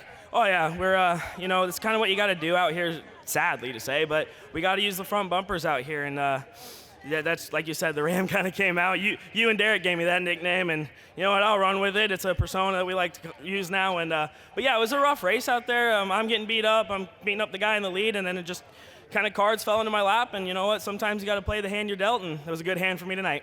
Is it hard to get aggressive and try to move, when you get the bumper in you guys are doing that accordion when like 7 of you are all kind of stacking up because you're getting unsettled in the rear like that? Oh yeah, it's so difficult. We want to try and make moves to the outside, kind of mess with the guys that have a mirror, try the outside, make them get defensive. But when we're accordion like that, it just, you got to give it back to the guy in front of you when you're getting it. And, I don't want Jamie to have any hard feelings. It's just like I'm getting beat up. I got to beat him up a little bit. If we had a second groove, I think it'd be calmer, but you know what? It's like I said, it's the cars we were dealt, and we got to use the front bumpers. And I've said it before, we have these big bumpers on them for a reason. We all use them, so it's part of this racing. Well, a win tonight gets you back in victory lane and got to feel pretty good. Who helps you get that car out here? Yeah, I feel great. I got the best list of sponsors I could ask for. Action Machine, Bulldog Haven Northwest, Thermotech Powder Coating, JB Sandblasters, Black Thunder Transport, and the whole team at NBQ Motorsports. These guys work their butts off to get all 3 cars right now and 5 cars in the future out. And yeah, just can't thank NBQ Motorsports enough and all the amazing sponsors. Well, Ryan Clark returns to victory lane tonight. Your reigning champ on top tonight. Well, that's a very happy Ryan Clark. Congratulations to him. Oh, yes. Congratulations to all our winners this week on Hometrack Heroes. It was a good night. We won't see you next week, Chad. Why? Because next Sunday on the show, Pro Late models are going to be in action. Street Stocks, Hornets, Youth Hornets, and Stinger 8s all on the show. Next time you can be live up here at Evergreen Speedway, and we encourage you to do so. Saturday, May 9th, Sprint Cars, Mini Stocks, Super Stock Figure 8s, Legends, Dwarves, and Pro 4 Trucks. Boy, Fun. we should have you on the show announcing that night. That way we can find you $1 every time you call it a car. Exactly. There's going to be a lot of dollars. I love it. Hey, big thank you to the Hobbs family. Congratulations, by the way. You need to be out here and see the brand new video board at the track, and that is they're doing. A great job by them. Great job by our videographers today. For Chad Fitzpatrick, I'm Caleb Hart. See you next Sunday night here on Hometrack Heroes on Seattle 11. Thanks for watching Evergreen Speedway's Hometrack Heroes on Seattle 11. Join us next week for more great racing from Evergreen Speedway.